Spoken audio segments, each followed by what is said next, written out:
तो वेलकम है दोस्तों। चलिए आज हम लोग बात करने वाले हैं बीबीएमकेयू का भी एग्जाम चलेगा, mathematical and computational thinking and analysis paper 3।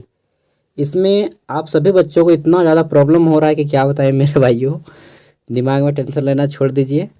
अभी मैं निकाला हूँ पेपर, क्योंकि इसके बाद दिमाग में और ज़्यादा टेंशन हो जाएगा। ठीक है, सही बता रहा हूँ। हालत ख़राब हो जाएगा, धुआं धुआं हो जाएगा आपका दिमाग का। ऐसा क्वेश्चन छापा है। मैं बोला कि यार कौन कौन जो ये बनाने वाला था इसका सिलेबस, बुड़बक आदमी था होगा एकदम पक्का। बोलते हैं कोई आईआईटीएन होगा बेटा, आईआईटी वगैरह से करके आता होगा, सबको सोचता होगा कि सब आईआईटी के ही लायक है। चलिए मैं पहले बताता हूँ, उसके बाद बताऊँगा। ये देख लीजिए जो बुक सजेशन दिया गया है यहाँ से, बीबीएमकेयू का यहाँ पे सिलेबस है। ठीक है, ये रहा बीबीएमकेयू का सिलेबस। और यहाँ पे इन्होंने सजेस्टेड बुक में बोला है, यहाँ पे देखिए सजेस्टेड बुक कुछ दिए हैं। उसी बुक्स का मैं आपको एक दिखा रहा हूँ और कुछ पेज भी दूंगा पढ़ने के लिए। अगर आप पढ़ पाएंगे तो मुझे लगता है कि आप में से मैक्सिमम के दिमाग में घुसेगा ही नहीं। मैथमेटिकल एंड कंप्यूटेशनल थिंकिंग, ये राइटर का नाम है डॉक्टर R K तिवारी। ठीक है, doctor Y K Mishra, doctor B N Gupta, समझ गए ना। तो मैं अभी दिखाऊँगा एक बुक इसी का। और यहाँ पे देख लीजिए आपका अभी सिलेबस दिखा देता हूँ और फिर क्वेश्चन भी दिखाऊँगा, सब कुछ दिखाऊँगा। पहला है लॉजिक। ठीक है, लॉजिकल कनेक्टिविटीज़ एंड टोटोलॉजीज। ठीक, तो मतलब लॉजिक से जुड़ा हुआ सभी है वाला। नेक्स्ट हमारा सेक्शन है, यहाँ पे देखिए इंट्रोडक्शन है किसका, मैथमेटिकल इंडक्शन का। फिर है आपका यहाँ पे मोटिवेशन, फिर है the principle of mathematical induction, फिर है आपका प्रोग्रेशन। नेक्स्ट है elementary idea of AP GP and HP, इसको याद रखिएगा, AP GP एंड HP। ठीक है, नेक्स्ट है आपका यहाँ पे स्टैटिक्स में देख लीजिएगा, तो स्टैटिक्स के कुछ क्वेश्चन हैं। ठीक है, यहाँ पे बस इतना ही याद रखिए, प्रोबेबिलिटी, स्टैटिक्स, क्नेव्स। ठीक है, कॉरलेशन है, फिर आपका थ्योरी, मीनिंग, डेफिनेशन, प्रोबेबिलिटी, ये सब है। ठीक है, सिलेबस हम लोगों ने देख लिया। अब देखिएगा, अभी आप लोग इंग्लिश पढ़ने नहीं भी जानते फिर भी मैं समझाने की कोशिश करूँगा। ये मैथमेटिकल कंप्यूटेशनल थिंकिंग देखिए वही है यहाँ पे, सेमेस्टर 3। और NEP न्यू एजुकेशन पॉलिसी 2020 के अनुसार, ये न्यू एजुकेशन पॉलिसी 2020 नहीं, बर्बाद करने वाला पॉलिसी 2020 है। स्टूडेंट का करियर बर्बाद किया है 2 साल इन्होंने, और स्पेशली विनोबा भावे यूनिवर्सिटी। ठीक है, सॉरी BBMKU और विनोबा भावे। रांची यूनिवर्सिटी का सिलेबस मैंने देखा तो इतना टफ नहीं है जितना कि BBMKU और विनोबा भावे का टफ है। ठीक है, देख लीजिए यहाँ पे थोड़ा सा वही सब सिलेबस है, वही बुक है, लॉजिक। ठीक, दूसरा प्रिंसिपल ऑफ मैथमेटिकल इंडक्शन देख लीजिए, AP GP HP अभी मैंने बता दिया था। ठीक है, अरिथमेटिकल प्रोग्रेशन, जियोमेट्रिकल प्रोग्रेशन और हार्मोनिक प्रोग्रेशन। मैंने लाइफ में कभी नहीं पढ़ा था ये सब। पूरा मेरा पोस्ट ग्रेजुएशन तक फाइनल हो चला। फिर है आपका मेजर्स ऑफ नेव्स, कॉरलेशन है, प्रोबेबिलिटी थ्योरी है। यही सब था आपके सिलेबस में। ठीक है, इतना पढ़ना है आपको, 192 पेज का PDF। लेकिन मेरे पास उतना पेज का नहीं है, मेरे पास है 45 पेज का। उसके बाद अभी आप शायद इतना ही पढ़ लीजिए ना। हाँ, मुझे लगता है आप इतना भी नहीं पढ़वाएंगे। ठीक है, अब देखिए यहाँ पे मैं थोड़ा सा बताऊँगा, लॉजिक देख लीजिए ये वाला, और ये सब आपको पढ़ना है और क्वेश्चन में दिखाऊँगा। ठीक है, लॉजिकल कनेक्टिविटीज़ एंड टोटोलॉजीज, पहले क्या है इसका डेफिनेशन दे दिया गया है। फिर द वर्ड एंड, तो जो लोग इंग्लिश नहीं पढ़ने जानते वो तो पहले ही गोल हो गए, गोल हो गए आप। चलिए हट जाइए ना। देखिए ये सब जो है किसको पढ़ाया जाता है, या तो आप इंटर साइंस कीजिए तब आपको पढ़ाया जाएगा, या फिर अगर आप विशेष रूप से बताएं ये सब किसके लिए होता है, तो आपने एक एग्ज़ाम सुना है IIT Indian institute of technology, IIT JEE mains. ठीक है, तो वो लोग जो IITian लोग बोलते हैं, IIT वगैरह करते हैं, ठीक है, उनके लिए ये सब पढ़ने का है यार, विशेष रूप से देखा जाए। और जो बच्चा यहाँ पे सिंपली आर्ट्स पढ़ा है, किसी तरह से ठेल ठाल के पास किया है, और उसको आप ये सब पढ़ने बोलिएगा तो नहीं होगा ना दोस्त। लेकिन भारत सरकार जो ये नीति लाई 2020 में, पूरे ऑल ओवर इंडिया में यह नीति लागू हुई, और ये देखा गया कि मात्र 7% बच्चे ही जो है क्वालिफाई कर पा रहे हैं कम्प्लीटली। तो सिंपल सी बात है कि जो एजुकेशन 7% पास करें, या तो फिर पूरी तरह से ये आपका गलत रूल लाया है जो भी सिलेबस बनाया है। आर्ट्स के बच्चों को इतना टफ आप मैथ पढ़ा दीजिएगा तो कहाँ की न्याय है यार। तो एक तरह से बात ये है कि यहाँ पे अगर आप पढ़ रहे हैं तो ज़िंदगी को बर्बाद कर रहे हैं मेरे अकॉर्डिंग।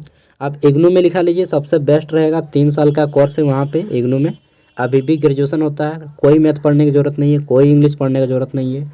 साल में एक बार एग्ज़ाम दीजिए, ठीक है, और 3 साल में 3 बार। अब बोलिएगा हम तो इतना दूर तक पहुँच गए हैं सेमेस्टर 3 तक, अब क्या करें। तो अभी भी मौका है, ठीक है, देर आए दुरुस्त आए, लौट जाइए। नहीं कर पाइएगा यहाँ पे। जो भी लोग इंग्लिश पढ़ने नहीं जानते हैं, मैथ नहीं सकते हैं, नहीं कर पाइएगा, ठीक है। शायद मैं भी अगर आप लोग के सिलेबस में होता, सॉरी आप लोग के सेशन में होता, तो मुझे भी डर सताता कि शायद मैं भी पास ना कर पाऊँ।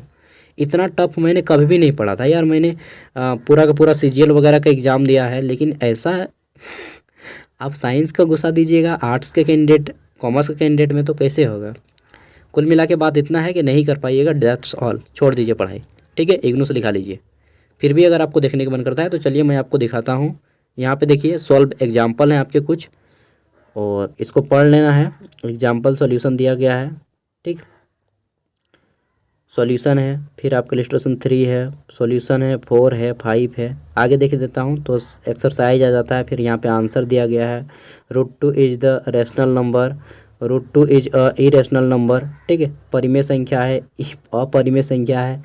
यहाँ पे पढ़िएगा, लेकिन ऐसा उतना ईजी नहीं है, ठीक है। जो लोग साइंस से किए हो सकता है वो लोग कंप्लीट कर लें। ग्रेजुएशन जो लोग साइंस से किए हैं मैथ लेके, बहुत पढ़ाई में तेज हो सकता है वो कंप्लीट कर लें। हो सकता है, 100% में श्योर नहीं हूँ कि वो भी पास कर जाए, ठीक है। आगे देख लेते हैं। तो इसी तरह से है। फिर आपका आता है चैप्टर 2। कहाँ गया जी चैप्टर 2। और छोटा छोटा चैप्टर नहीं है, ये किताब देख रहे हैं बहुत बड़ा बड़ा है। मैंने बुक का प्राइस देखा 293 रुपये के आसपास है, ठीक है। फिर ये आपका ऑब्जेक्टिव क्वेश्चन, यहाँ पे क्वेश्चन कुछ दिए गए हैं। फिर है प्रिंसिपल ऑफ मैथमेटिकल इंडक्शन, ठीक है, यहाँ से है इंट्रोडक्शन है। फिर आपका मोटिवेशन है, ठीक, ये सब देख लीजिएगा। मोटिवेशन वो वाला मोटिवेशन नहीं जो हम लोग उपदेश बोलते हैं, यहाँ पर डीमोटिवेशन होता है, मैथ वाला मोटिवेशन है, ठीक है। सॉल्व एग्जाम्पल्स है, n³ + n is divisible by 3। अब प्रूफ करना है, proof that P(3) is true but P4 is not true, ठीक है। सॉल्यूशन यहाँ पे दिया गया है। दिमाग तो हिल जाएगा आपका नहीं। आप लोग अभी तक वीडियो छोड़ चुके होंगे, कुछ लोग वीडियो देख रहे होंगे कि क्या है, पूरा देख ही लेते हैं लास्ट तक। तो देख ही लीजिए, यही सब है। वीडियो के डिस्क्रिप्शन में मैं इसका PDF दे दूंगा, अगर आपको पढ़ना है तो पढ़ लीजिएगा, पढ़ पाइएगा तब ना। और कल एग्ज़ाम है बहुत से लोगों का एग्ज़ाम कैंसिल हो गया अचानक। दोस्तों सच बता रहा हूँ, ग्रेजुएशन करना बाप बुलवा देगा, इतना टफ है। मैं कुछ हिंदी के क्वेश्चन छांट के लाया हूँ। ये देखिए लॉजिकल यहाँ से क्वेश्चन है, ठीक है, कनेक्टिव से। नेक्स्ट देख लेते हैं। तो यहाँ पे इसका आंसर है, और फिर यहाँ पे देख लीजिए ये क्वेश्चन इंग्लिश में है, कुछ इस तरह से। डोर है और क्या है मुझे खुद नहीं मालूम है यार, मैं आप लोगों को क्या बताऊँ। फिर भी जितना हो सकता है मैं आप लोगों के लिए कोशिश करता हूँ।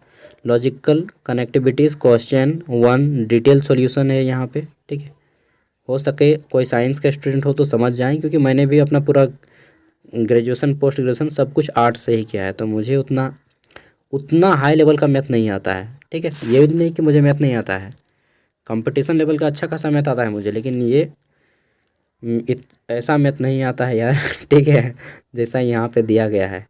तो दोस्तों मैं इस सब्जेक्ट में आप लोगों की मदद नहीं कर सकता। मैं इतना मदद कर सकता हूँ कि यार आप लोग रास्ता बदल लीजिए, ठीक है, नहीं तो मंजिल नहीं मिल पाएगी आप लोग को।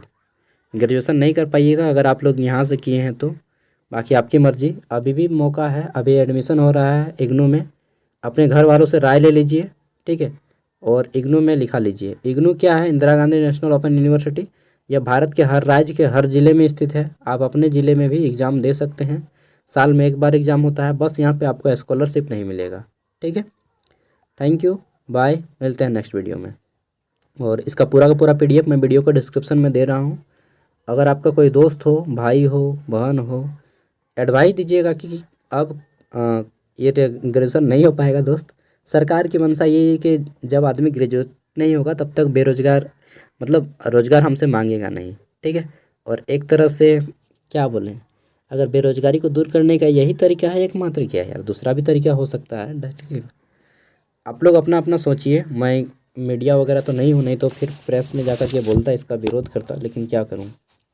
जितना मुझसे हो पाएगा 1-2 शॉर्ट्स बना के देखूँगा। Thank you, bye.